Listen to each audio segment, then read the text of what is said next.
Colocarme en posición. Muy bien.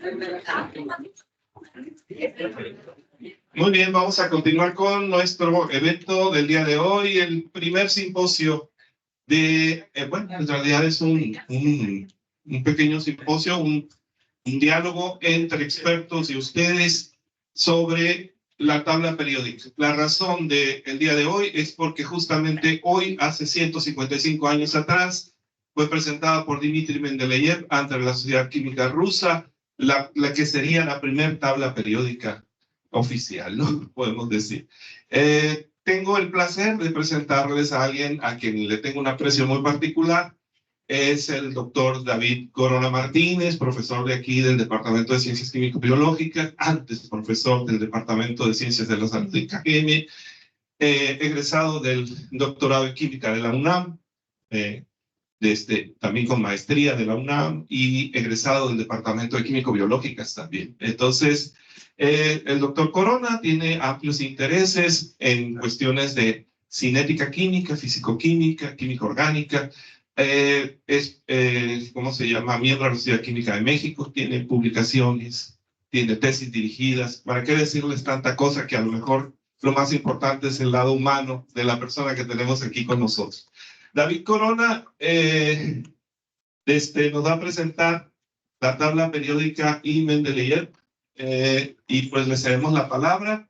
Al terminar estas pláticas se va a establecer, es un anuncio aquí afuera del departamento, ahí en el área del jardín, una exposición no muy grande de tablas periódicas que están impresas en cartel para que ustedes pasen a apreciarlas en el momento que ustedes quieran. Te cedo la palabra, David. Muchas gracias. Muchas gracias por la presentación, Felipe. Bueno, ya me comprometieron. Soy experto en algo. Bueno, esta plática es, digamos, una actualización de una que di en el Año Internacional de la Química. Bueno, de hecho, di creo que como 3 pláticas ese año. 4 incluso, creo. Entonces, por eso ven todos estos logos. Ese año, curiosamente, también la IUPAC, que es la asociación internacional que nos rige, pues cumplía su centenario. Y total de que, pues fue un gran evento a nivel mundial. Hubo mucho desarrollo de pláticas, trabajos, tablas periódicas monumentales. Creo que fue algo que nos dejó, pues, muchas, digamos, experiencias importantes en el área de la química. Y bueno, esta plática la voy a tratar de hacerlo más calmada. Es un poco más de historia que en sí de la tabla periódica, pero sí les voy a platicar algunos detalles. Pero me gusta siempre poner en contexto de cómo estábamos en el momento en el que hicimos un descubrimiento. Ya en las pláticas que hemos tenido nos han dicho, pues es que no sabían cómo estaba constituido el átomo, pero aún así, pues podíamos predecir algunas cosas. Entonces nosotros en la química, y de hecho creo que ya vamos en la 6ª, o sea, yo ya creo que aquí ya vamos a tener que involucrar a inteligencia artificial y otras cosas, pero las primeras revoluciones en la química, de hecho si te fijas, la química es una ciencia bastante joven. Se empezó a finales de los 700, en el siglo XVIII finales fue cuando empezamos a tener un desarrollo de la química, con la química cuantitativa y el lenguaje químico. Aquí hay los protagonistas que creo que la mayoría de las personas lo conocen, es Anton Lavoisier. Él fue el que propuso la parte de la química cuantitativa, y hay varios que trabajaron con la parte del lenguaje químico, que pues hoy en día es algo que hacen nuestros alumnos medio sufrir un tiempo, porque pues, son muchas reglas, pero pues es necesario para podernos comunicar.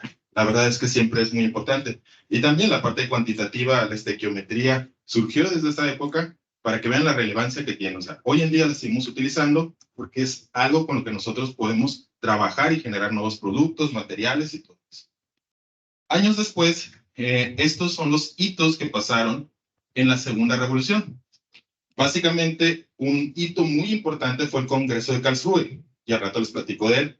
También tenemos el desarrollo de la química molecular, los conceptos de valencia, la tabla periódica, la química orgánica industrial, y pues ya platicaron sobre la espectroscopía, y aquí está el protagonista de esa plática, pero aquí les presento otros más. Entonces, supongo que ya algunos de estos nombres empiezan a ser más conocidos para algunos.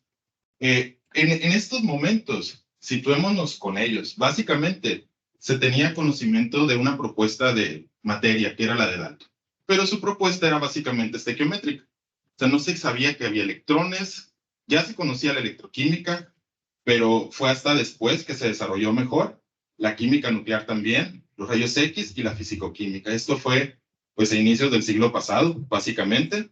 Y si se fijan, a partir de ahí empezamos a desarrollar pues las otras revoluciones.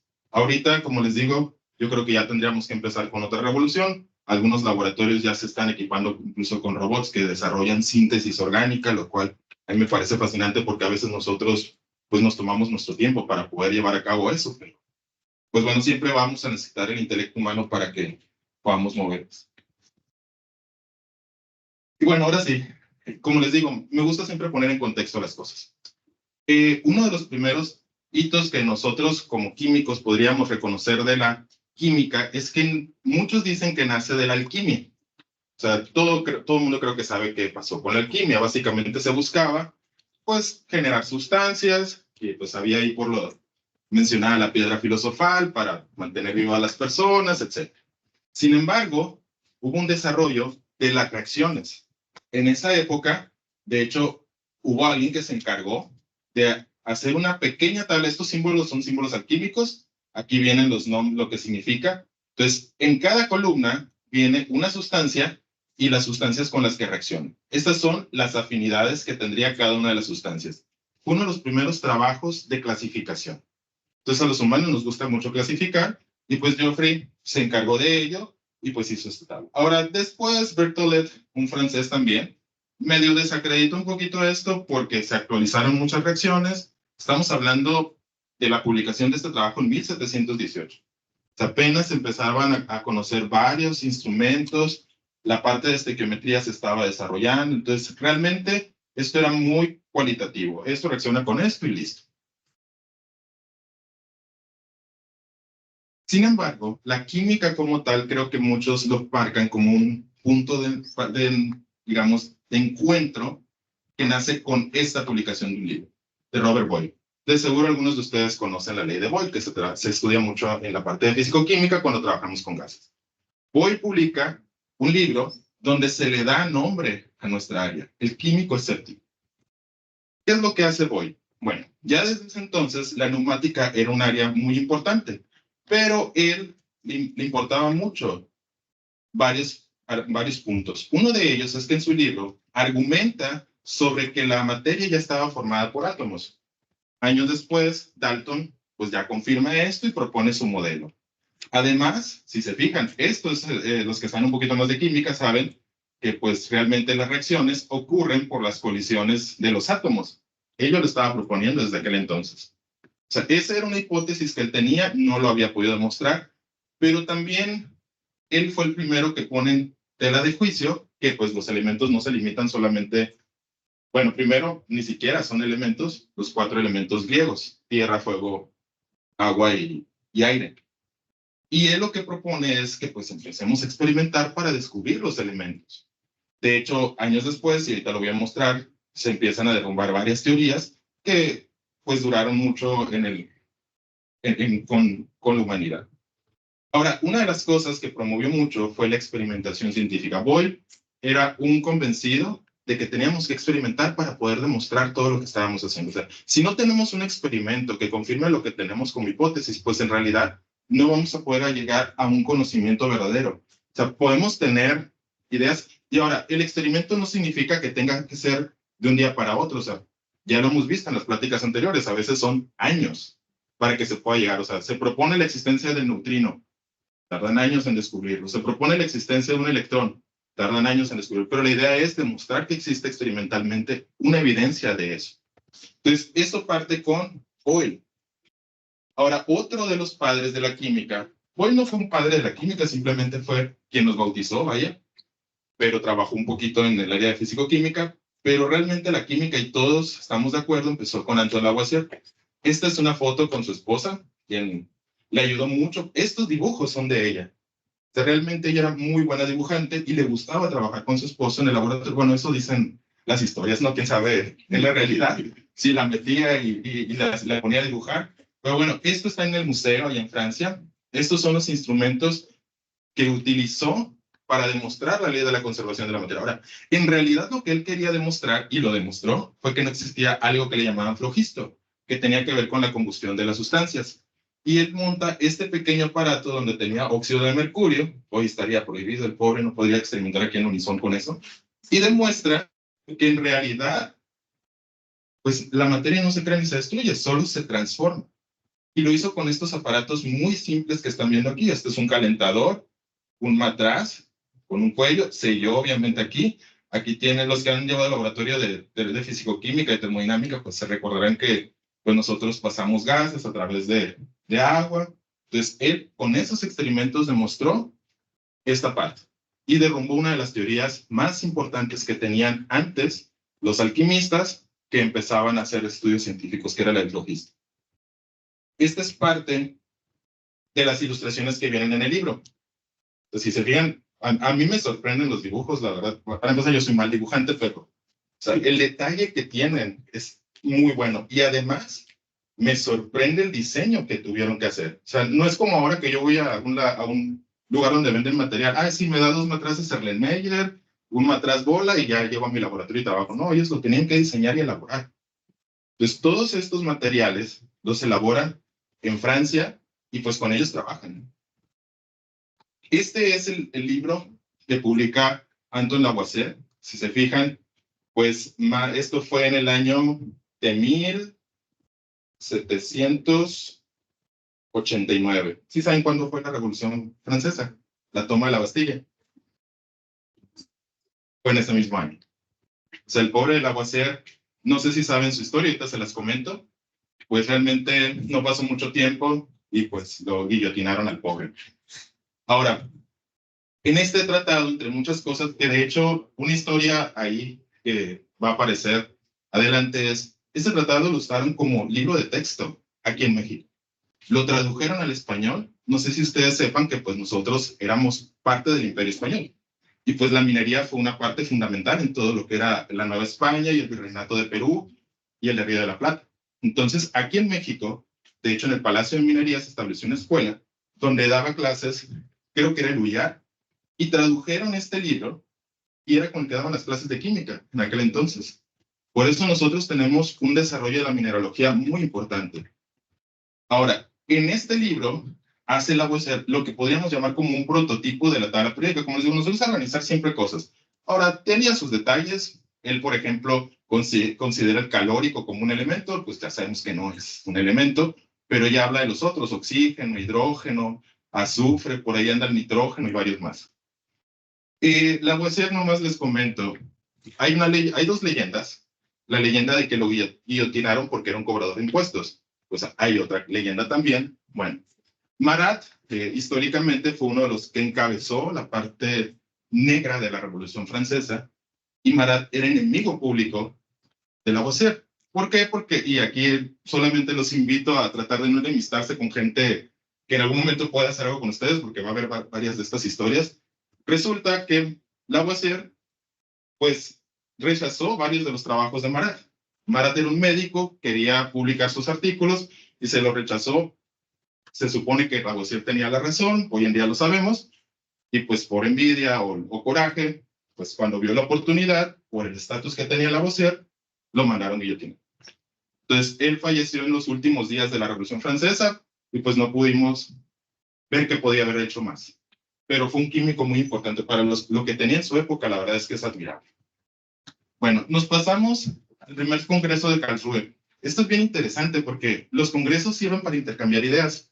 Este congreso lo organizan algunos químicos importantes de la época. Él es Canizaro. Canizaro, en realidad, a lo mejor ustedes, si no han llevado un curso de orgánica, pues no lo conocen, pero Canizaro fue estudiante de alguien que sí conocen su nombre. Fue estudiante de abogado.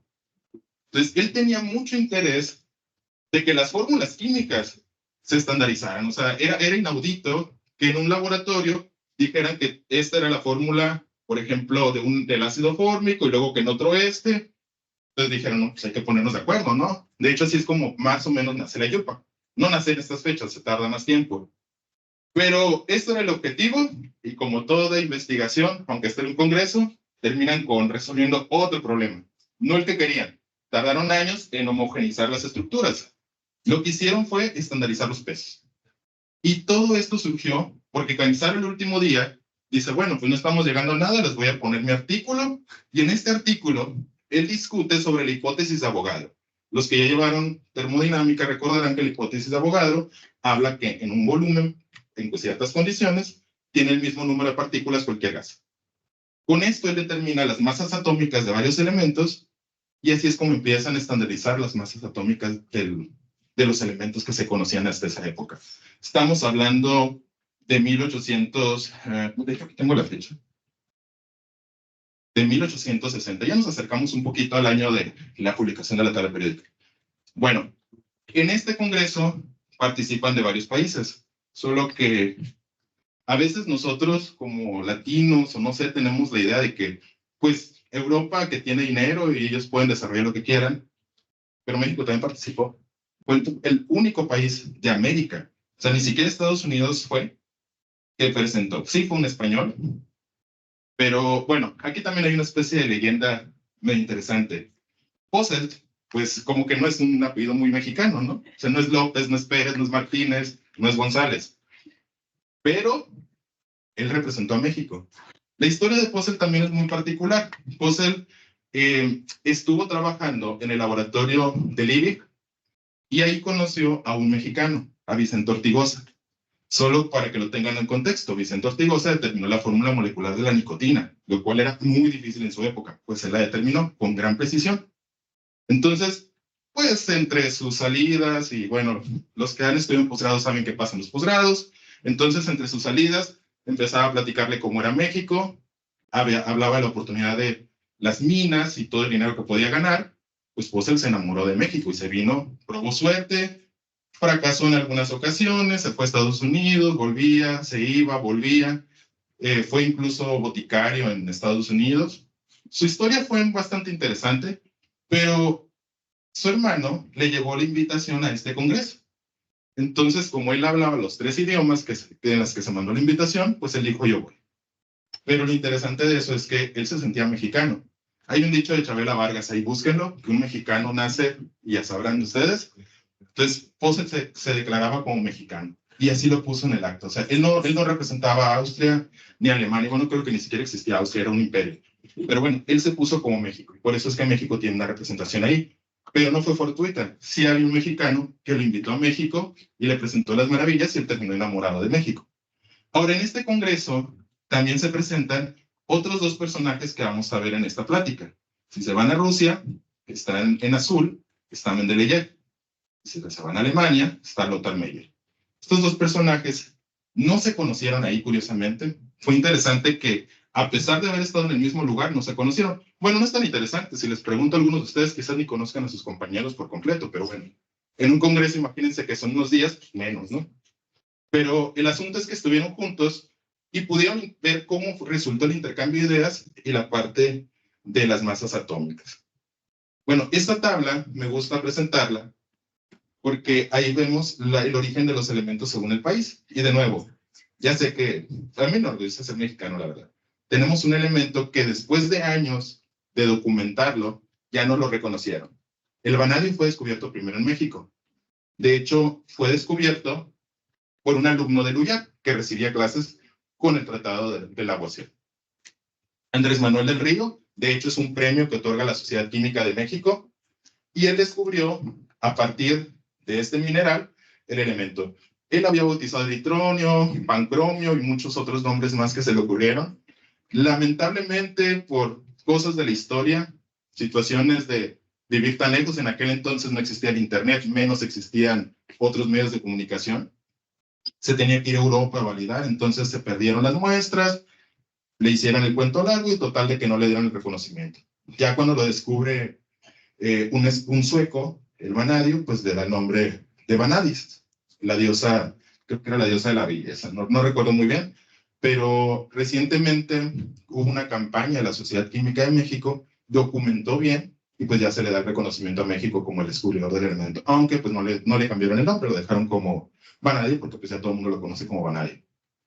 Y bueno, estos otros 2 personajes de la química más, de hecho, el doctor Molina falleció hace poco, tuvo un honoris causa aquí en la universidad, y también está Luis Miramontes. Luis Miramontes fue el que sintetizó la píldora anticonceptiva. Fue uno de los que trabajó ahí, y fue el primero que la pudo purificar. O sea, el trabajo intelectual quizás también pudo deberse a otras personas en el mismo laboratorio, en un laboratorio privado, pero la píldora anticonceptiva, la primera, surgió en México y fue por él.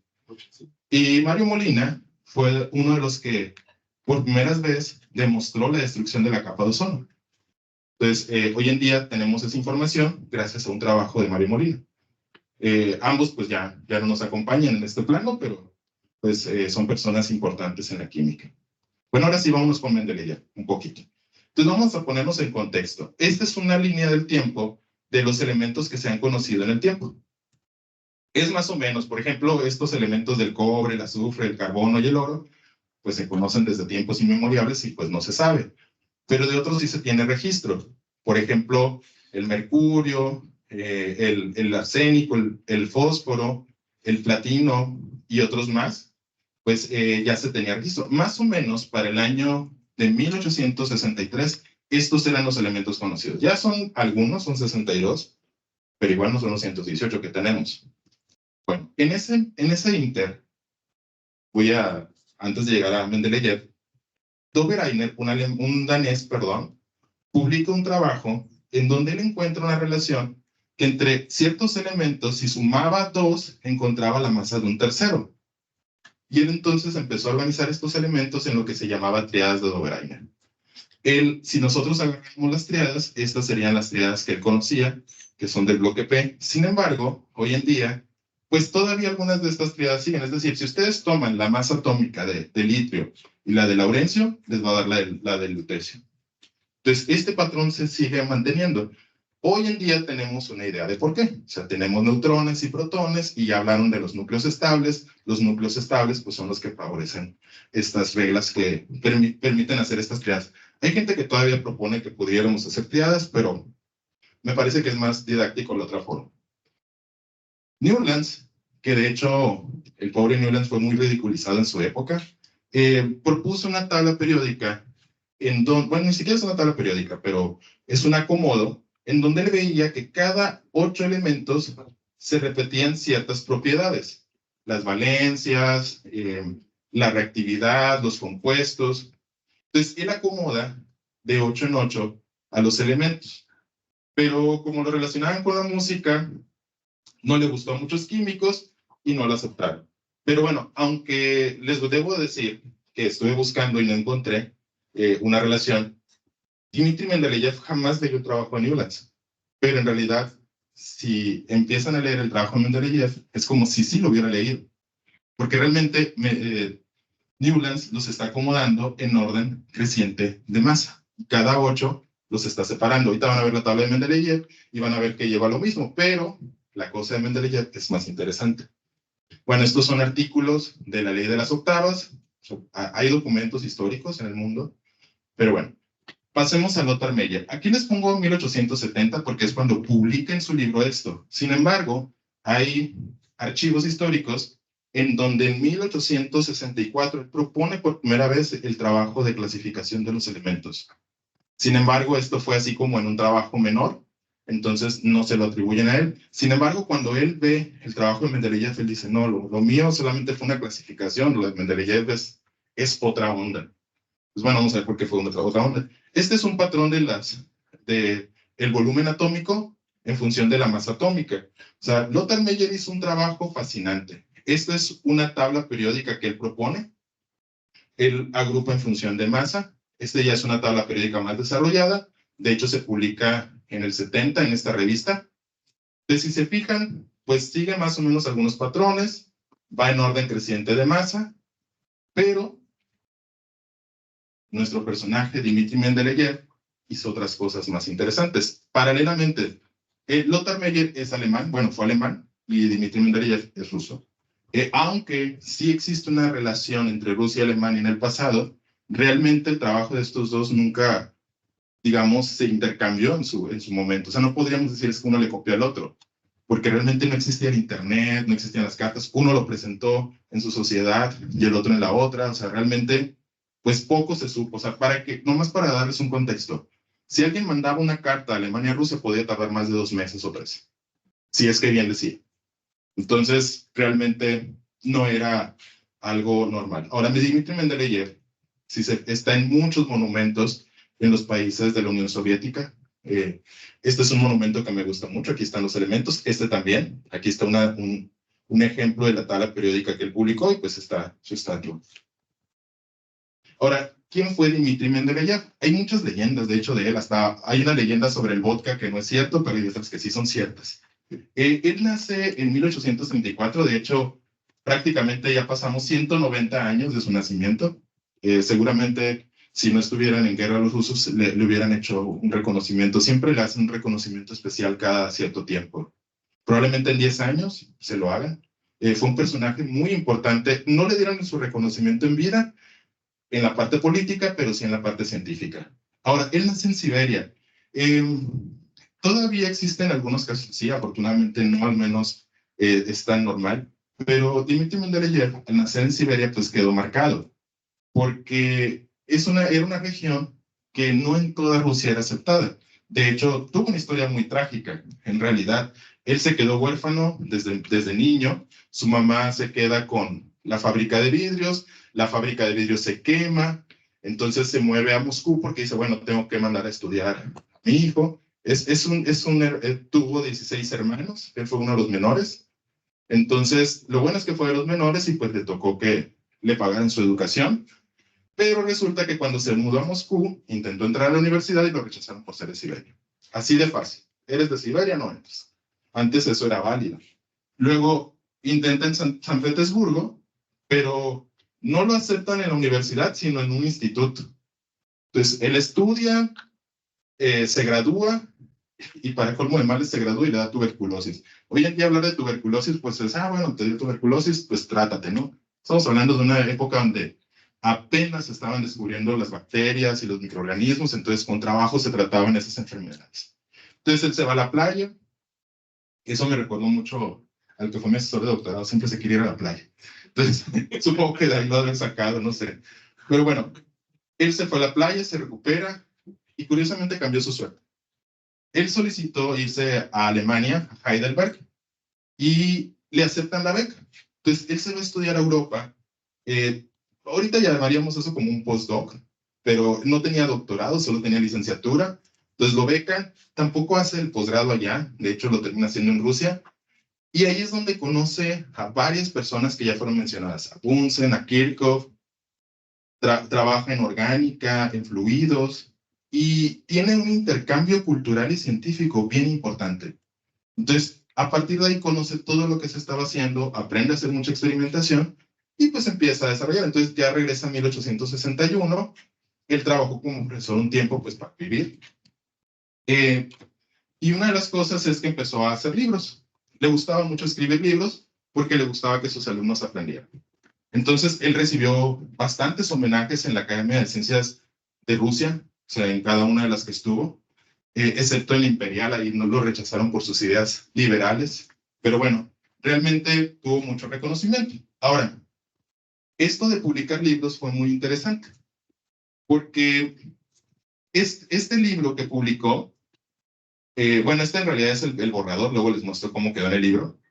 Este es el borrador y está así en un museo de la tabla periódica. Esto sería como la transcripción de esto. Entonces, si se fijan, tenía una letra no muy bonita, Mendeleev, pero pues era entendible. Hay dos leyendas acerca de esto.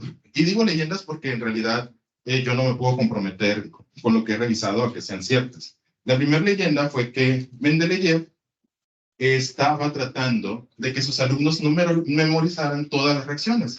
O sea, la idea de memorizar para él era detestable. O sea, él quería que entendieran un comportamiento a partir de patrones. Así es como propone la tabla periódica. También existe otra leyenda donde llega la tabla periódica porque a él le gustaba jugar mucho al solitario. Entonces, en uno de sus viajes largos en tren, estaba con el solitario, de repente se duerme, estaba muy cansado, y dicen que en el sueño, casi como en otros investigadores, vio cómo se apilaban ciertos bloques de los elementos. Entonces, a partir de eso se despertó y empieza a hacer su búsqueda. Y le sigue. De hecho, él sí había encontrado algunos patrones, pero no completo. Entonces, después de hacer todas estas agrupaciones, ustedes dirán, pues, no, como que no se ve nada excepcional. Pero si se fijan, hay algunos signos de interrogación aquí. ¿Eso qué significa? Miren, esta es la tabla periódica en el libro. Así se escribe química en ruso. Si no lo, si quieren algún día aprender ruso. Este es el libro donde lo publicó. Aquí viene la parte de la tabla periódica ya un poquito más estilizada. Pero bueno, me voy a regresar a la parte importante. Él detecta huecos. De hecho, los deja, pero no los deja huecos, le pone nada más.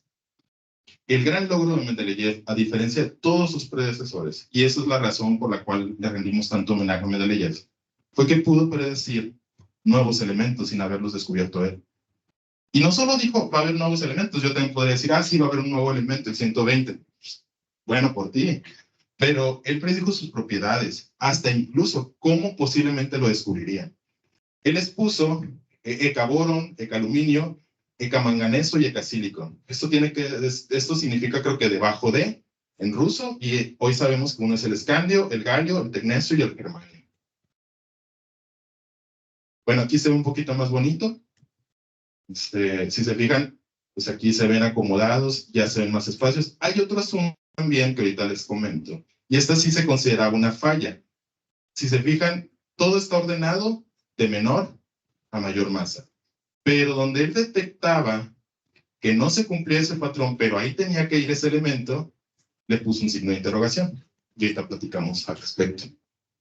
Pues bueno, básicamente, afortunadamente para él, años después de que propuso el ecaluminio, se descubre el galio. Y vean, estas son las propiedades que él promete que va a tener y estas son las que se encuentran. Básicamente es una calca. O sea, eso hizo que Mendeleev fuera un rockstar de la ciencia en ese momento. O sea, literal. O sea, ya después de eso, pues todo el mundo le tenía mucho respeto porque pudo predecir elementos. Ahora, no fue el único que le tocó ver. También el germanio le tocó ver que lo sintetizara, bueno, que lo descubriera. Y de nuevo, fíjense las propiedades que él propone y las que se cumplen. O sea, fue muy bueno para eso.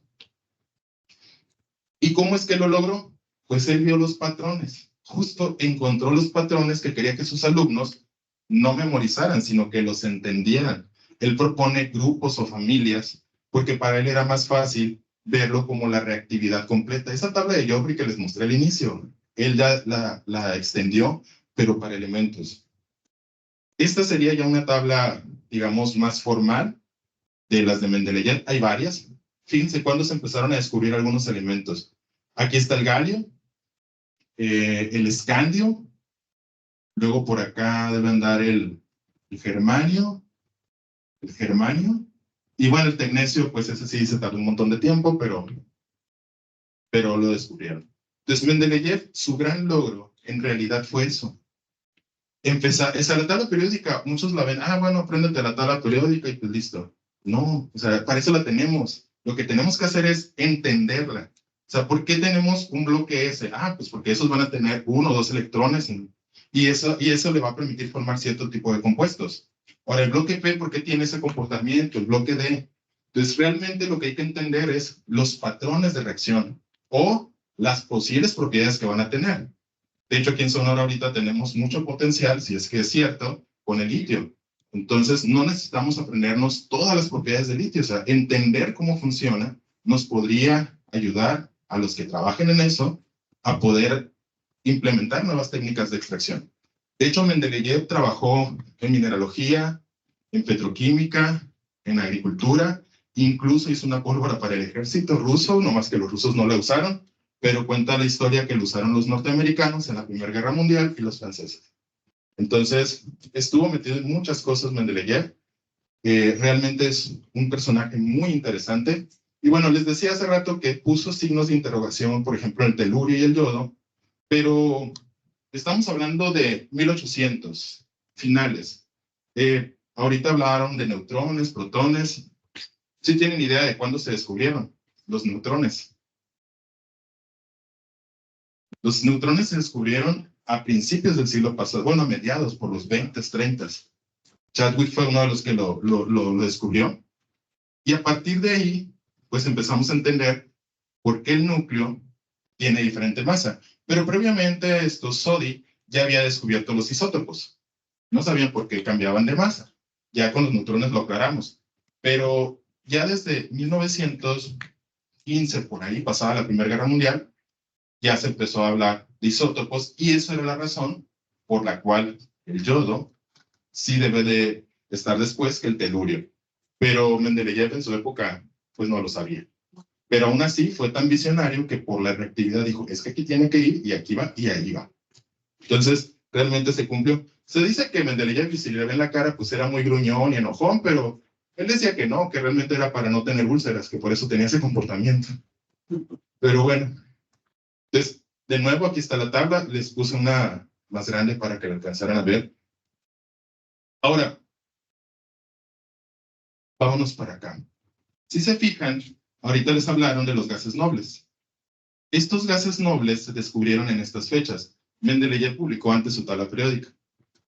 Una de las características de los gases nobles es que en general son poco reactivos. O sea, sí reaccionan, forman algunos compuestos, pero no es tan fácil hacerlos. Ahora, una vez que se forman, no es que sean inestables, simplemente les tienes que dar las condiciones. De hecho, eso es otra historia muy interesante, la de la síntesis de los gases nobles. Ya todos los gases nobles hasta ahorita tienen compuestos, afortunadamente. Pero en aquella época, lo bueno fue que de un solo jalón salieron todos. Lo malo es que pues no estaban en la tabla periódica. Entonces, ¿qué es lo que hicieron para meterlos? Pues los ponemos en un nuevo grupo, el grupo de valencia cero. De hecho, de ahí viene lo de la valencia cero, de que no se combinan, aunque bueno, y como les digo, ya después, viendo otras propiedades cuánticas, se sabe que sí se pueden combinar y pueden formar algunos compuestos. Y esto fue el arreglo que se hizo para la tabla de Lagos de Mendeleev. Ahora, fíjense que también aquí introducen otros elementos. Esta es una versión modernizada de la tabla periódica de Mendeleev porque en su época varios de estos elementos todavía no existían. El berkelio, pues, no, o sea, no estaba hecho todavía. Pero es como los hubiera acomodado Mendeleev, en principio se hubiera conocido. Y bueno, mi interés aquí era que conocieran un poquito de la historia que tenemos, que nosotros como químicos también tenemos nuestras leyendas de personajes. Hay una última leyenda que quiero comentarles también de nuevo. Mendeleev, pues, a lo mejor ustedes no lo tienen tan claro, pero es un hito en la historia de su tabla periódica. Entonces, él sí le podía haber correspondido un premio Nobel, porque él estaba vivo todavía cuando se dieron los premios Nobel. Pues resulta que sí fue nominado, al menos eso parece en algunos archivos, pero resulta que cuando le dieron el Nobel a Arrhenius, criticó mucho el trabajo de Arrhenius tan fuertemente que Arrhenius lo boicoteó y nunca le dieron el Nobel a Mendeleev. Esa es una historia. Entonces les vuelvo a decir, no se peleen con nadie porque no saben cuándo los pueden bloquear. Que algo así le pasó a Einstein. A Einstein por eso no le dieron los 3 Nobel, son 3 los que le debieron haber dado. El movimiento browniano, efecto fotoeléctrico y relatividad especial. Al menos, si no es que algunos otros. Entonces, hay que buscar tener la vida en paz con las personas en la medida de lo posible, pero a veces no se puede. Miren, esto ya nomás para concluir, es cómo hemos ido descubriendo los elementos. Algunos ya son sintéticos, pero bueno, Mendeleev se quedó por aquí, pero los gases nobles todavía le tocó a él que los descubrieran, entonces los metió en una nueva columna. Y ahora, ¿cómo pasamos de esa tabla periódica a esta? Esta tabla periódica ya involucra conceptos de cuántica. De hecho, esta tabla periódica en esta forma, nomás para que conozcan el dato, la propuso un norteamericano, Brooks Deming. Él propone 18 grupos, bueno, 18 columnas. Ahora, realmente propone 18 porque imagínense que nuestras tablas periódicas fueran así. Sería una hojota, ¿no? Entonces, realmente lo que hacemos es bajar el bloque F acá y pues ya compactamos. Y realmente la reactividad de los del bloque F es muy semejante entre ellos, se maneja de manera horizontal, no tanto vertical. ¿Y qué es lo que sigue para la tabla periódica? De hecho, ya hablaron un poquito de ello mis antecesores, el doctor Enrique y el doctor Saucedo. Entonces, lo que sigue es sintetizarlos. De hecho, hace poco tiempo se sintetizó el último, el 118. Bueno, de hecho, el último no fue el 118, fue el 117 por ahí, porque por el tipo de número atómico es el tipo de partícula. Y ahora no nomás es que se sintetiza, se tiene que confirmar, hacer pruebas, porque pues tenemos que saber que existió. Hasta ahorita han intentado hacer 119, 120, 121, 122, pero no han logrado obtener una muestra razonable para estudiar. Y bueno, solamente esto sería si siguiéramos descubriendo elementos. Pekka Pikko es un químico teórico que trabaja en Finlandia, todavía vive. Me tocó ver una plática de él en la UNAM. Él propone algunos efectos relativistas y a partir de estos efectos ella propone un nuevo arreglo. Sería interesante que si descubriéramos tantos elementos para pues, ponernos ahí. Ahora fíjense, esto es el bloque S, el bloque P, bloque D, bloque F y el bloque G. Entonces ya tendríamos otro subnivel más. De por sí algunos quieren que se aprenda la tabla periódica. Imagínense esta tabla periódica. Pues va a estar muy interesante. Pero bueno, esto es para que vean cómo pues nosotros seguimos trabajando en la química. Yo no me dedico a sintetizar elementos. Soy más de reactividad, de cómo reaccionan. Pero siempre me ha parecido fascinante el mundo de cómo fueron descubriendo. De hecho, les recomiendo un libro. Es uno de Isaac Asimov. Se llama En la búsqueda de los elementos. Hay otro que es la breve historia de la química, pero en busca de los elementos les relata toda la historia. Es como la versión, si conocen, del cazador de microbios, de los cazadores de microbios. Bueno, muchas gracias, jóvenes.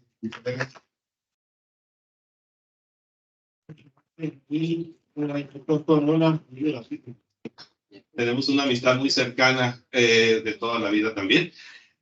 Pues es el momento de las preguntas, muchachos. Yo creo que está lleno aquí. Gracias por asistir. ¿Alguna pregunta, duda? Se aceptan preguntas. Ah, ya está, Vitaliano, adelante.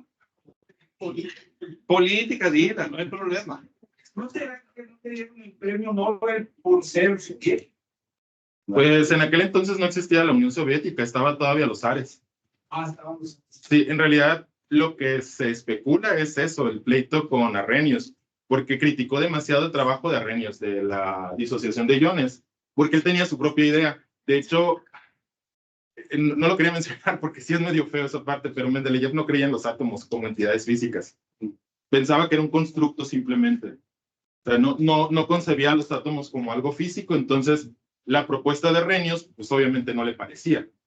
Entonces, como lo criticó fuertemente y él era un personaje importante en aquella época, pues realmente, pues sí le dolió a Arrhenius y en cuanto tuvo la oportunidad, al parecer, no directamente, pero con gente, la Academia del Nobel es sueca, Arrhenius es sueco, entonces pues ya podemos encontrar la correlación. Muy bien, gracias, Vitaliano, por la pregunta. Gracias por la respuesta, David. ¿Alguien más que desee preguntar? Pregunten lo que sea. A mí me llamó la atención la última tabla del señor que tiene un nombre curioso. Pekka Pikko. Pekka Pikko. De Pekka Pikko. No sé cómo se pronuncia, es finés. Ah, no, está bien, pero nosotros lo leemos así. Una duda. Estos elementos superpesados, teóricamente, serían estables. Sí, teóricamente sí. Él habla sobre todo de algunos isótopos. Okay. O sea, porque una cosa es cuando sintetizas qué isótopo generas, pero en general él ya habla que sí se pueden generar, pero necesitarías generar ese isótopo en particular. Okay. Pero acuérdate que lo primero que queremos hacer siempre en ciencia es llegar al punto, ya después vemos cómo lo ampliamos. Entonces, ahorita la meta es sintetizar los elementos y yo creo que la siguiente meta es generar isótopos estables, Okay. que también es un lío. Sí, sí, interesante es esta cuestión.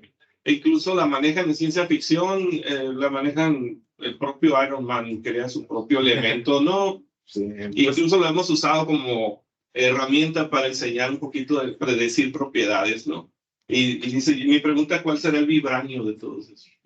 Pero el vibranio es un mineral. Es un mineral, ok, bueno, ya me corrigió, ya me sí sabe. Sí, el que sería el elemento de la armadura de Iron Man, pero en los cómics, según yo, no lo sintetiza, eso es de la película, entonces Okay. tendríamos que ver, seguramente es alguno del bloque D, seguramente, es que no me puse a contarlos, porque según esto es el modelo ese, Sí. la maqueta, pero no me puse a contarlos. Es interesante poder mezclar un aspecto cultural llamado ciencia ficción, que siempre está basado en ciencia.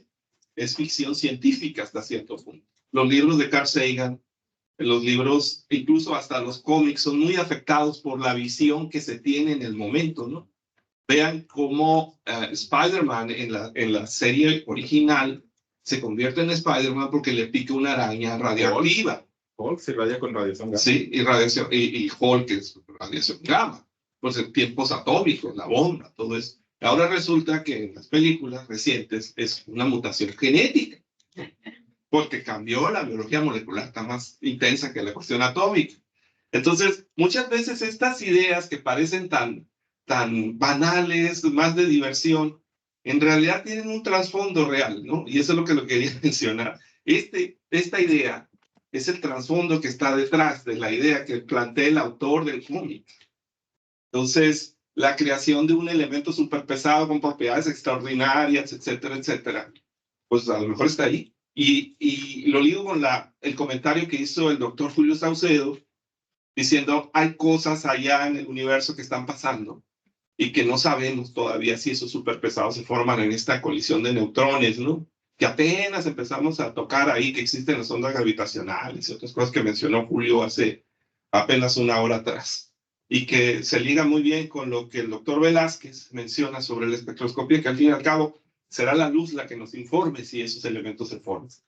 Bueno, es un comentario nada más de parte de aquí de la mesa de moderación. ¿Alguna duda más? ¿Pregunta? Sí, Itzel. Marcos, notó que falta el 139 y el 140. 139 y 140, ¿verdad? Ay, no. Lo que pasa es que hay efectos relativistas. Un efecto relativista se debe a que, debido a la cantidad de masa que tiene, se puede mover, bueno, el movimiento que tiene, que se acerca a la velocidad de la luz, cambia sus propiedades. De hecho, solo les comento, no sé si nunca se han preguntado, y se lo pregunto a Felipe, ¿por qué el mercurio es líquido? Es pesadísimo. Entonces, es un metal y es líquido. O, de hecho, ya cuando sepan un poquito más de reactividad química, ¿por qué el estado de oxidación del talio es 1 más y no 3 más? O el plomo, o incluso el estaño. Tiene que ver un poquito con los efectos relativistas. Y hay una situación más. ¿Por qué el oro es dorado y el cobre también y la plata no? Todos esos tienen que ver con algunos efectos ahí electrónicos muy puntuales, pero bueno, este es el acomodo que él propone justo por estos efectos relativistas de las propiedades que van a tener. Pero sí están. Bueno, ojo. Eso es justamente eso, la rotatura de los patrones. ¿Quién más quiere preguntar? ¿Quién dijiste? Vea. ¿Cómo sabemos cuál es el límite para descubrirlos? O sea, podemos predecir las características, pero ¿cómo sabemos hasta qué punto va a llegar ya todos los elementos? Son dos. Siempre en ciencia dependemos, lamentablemente, de nuestra tecnología. O sea, por ejemplo, no es que en la época de Lavoisier fueran menos listos que nosotros, no tenían las herramientas. Entonces, nosotros dependemos mucho de la tecnología. Ahora, por ejemplo, para sintetizarlos, se utilizan ciertos elementos para que puedan hacer la colisión y generar nuevos núcleos. Ahora, ¿cuál es el límite? Pues todo dependerá que pues, podamos encontrar nuevas balas para que generen esta colisión y tengamos los nuevos elementos. También el otro detalle, hay una relación, de hecho lo hablaba el profesor Saucedo, de la inestabilidad de los núcleos. O sea, hay núcleos que son posiblemente estables, hay otros pues, que no lo son. Entonces, todo depende hasta dónde llegamos. Pero en principio, ahorita lo que tenemos de limitación es nuestra tecnología. Mucho. Aprovechando la pregunta, y creo que de las cuestiones más importantes cuando empezó la plática del doctor Julio Saucedo, o sea, no conocemos la mayor parte de la materia del universo, que es la materia oscura. Entonces, ya para empezar de ahí, o sea, ¿quién sabe qué nos depara, no?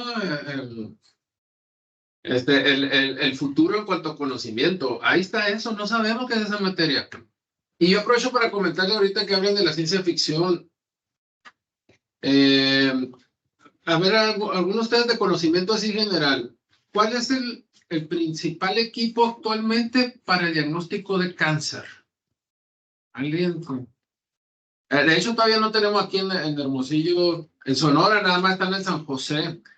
Es un tomógrafo, un PET, tomografía de emisión de positrones. ¿Quién sabe qué es un positrón? Un electrón, pero de carga positiva. Es la antimateria del electrón. O sea, no estás hablando ya de experimentos en el CERN, bueno, que ahí surgieron, ¿no? Donde están intentando hacer todas estas cosas de los que no son naturales, de que no se encuentran en la materia. Bueno, estas pláticas son muy breves. Julio no nos pudo hablar de la antimateria cuando dicen los físicos, bueno, cuando nació el universo se fue por la materia y no por la antimateria. O sea, está el antimateria del electrón, la antimateria del protón, etcétera. Y los elementos de esto pudieron haber sido al revés, los electrones positivos. Les digo, el positrón ya se está usando en medicina. La tomografía de emisión de positrones no son naturales, los tienen que generar, como muchos de los elementos de estos, o sea, lo generan y desaparecen ahí, ¿no?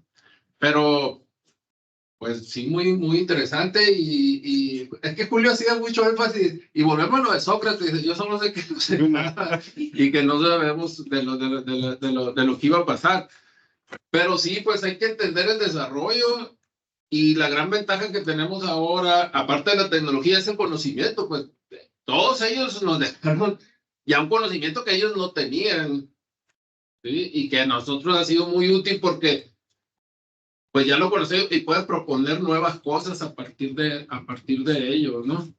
Pues se decidieron por una carrera muy bonita. Todos.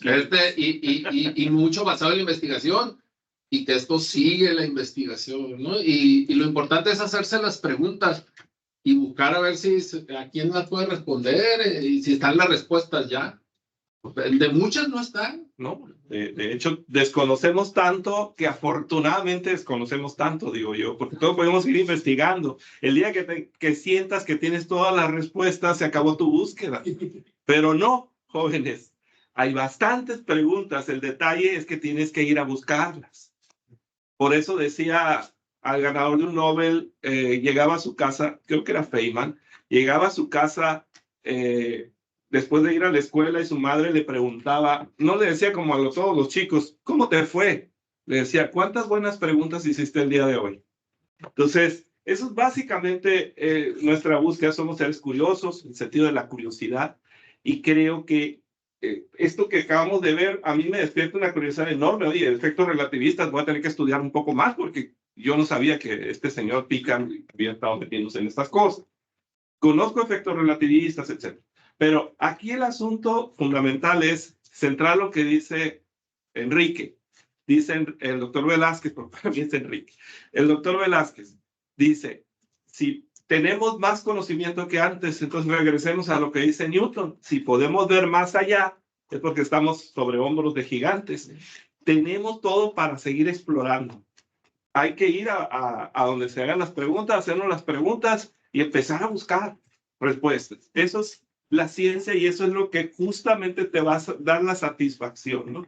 Sí, y para cerrar este comentario, la otra cuestión muy importante es que muchas de las cosas que ahorita se consideran ciertas pueden no ser ciertas o no completamente ciertas. Se llama el principio de falsabilidad. Toda teoría que proponen, o sea, tiene que estar sujeta a que no sea cierta, pues. Y muchos de los avances se dan cuando dicen, ¿sabes qué?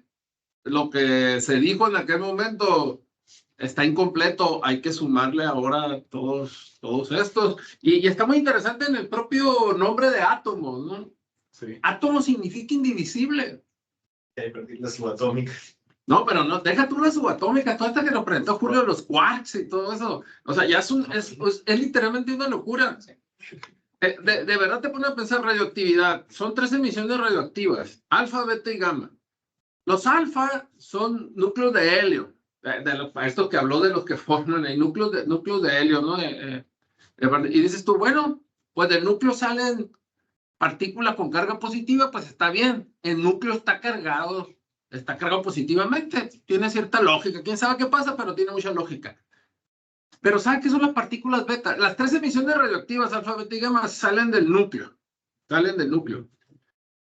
Los rayos beta son electrones. ¿Cómo que salen electrones durante estas emisiones radioactivas? Cuando se emiten beta, son electrones. ¿Cómo que salen electrones del núcleo? No, pues sí, así. A ver, explícame eso. Pues sabes que no puedo, pero así es. Tómalo. Ahí después los físicos le preguntan a un físico nuclear que nos explique las reacciones. Y estas teorías de los quarks y de todo eso. Está muy interesante. Ojalá tengamos más pláticas y más charlas para desvariar un poco, ¿no? Y hacer, porque me llama mucho la atención ahí con los físicos.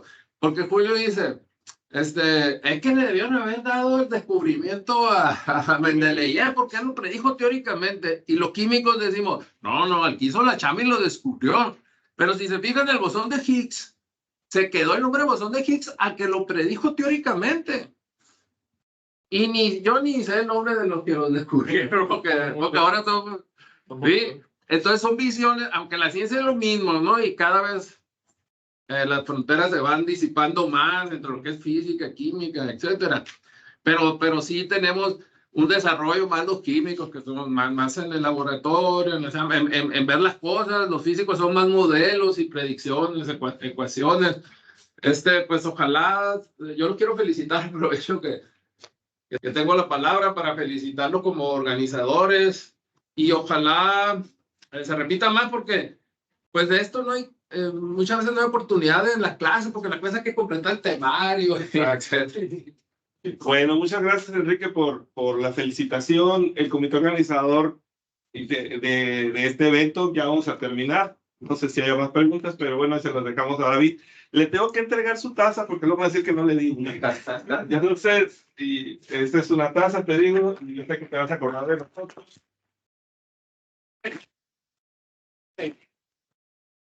En unos momentos más es el cierre de este evento pequeño, como les dije, voy a cerrar ya con aspiraciones grandes. Como Enrique dice, estos son los espacios para traer todo aquello que no podemos tomar mucho en las clases porque estamos acotados por los planes de estudio y por las materias mismas, ¿no? Pero lo que queremos hacer a partir del día de hoy es convertir a nuestro trabajo, traer aquí a las personas que nos expliquen, que nos digan, que nos abran estas nuevas visiones de la ciencia para precisamente motivarlos a ustedes, estudiantes. Ustedes son el objetivo y la razón de ser de este evento. ¿De acuerdo? No solamente está dedicado a los estudiantes de la naciente licenciatura en química, sino a todos los estudiantes de químico-biológicas, del Departamento de Ciencias Químico-Biológicas, del que orgullosamente somos egresados los 3 de aquí y en el cual trabajamos. Entonces, solo me resta, a nombre del comité organizador, agradecerles su presencia, su atención, sus preguntas, y les recomiendo encarecidamente que si tienen chance de ver la expo que se va a poner al ratito, porque no tuvimos tiempo de armar todavía todo, va a haber unas tablas periódicas ahí en el área frente de la jefatura. Ahorita lo vamos a organizar y pues si gustan pasar, es como una exposición de arte, es decir, esto es como un cuadro de Van Gogh,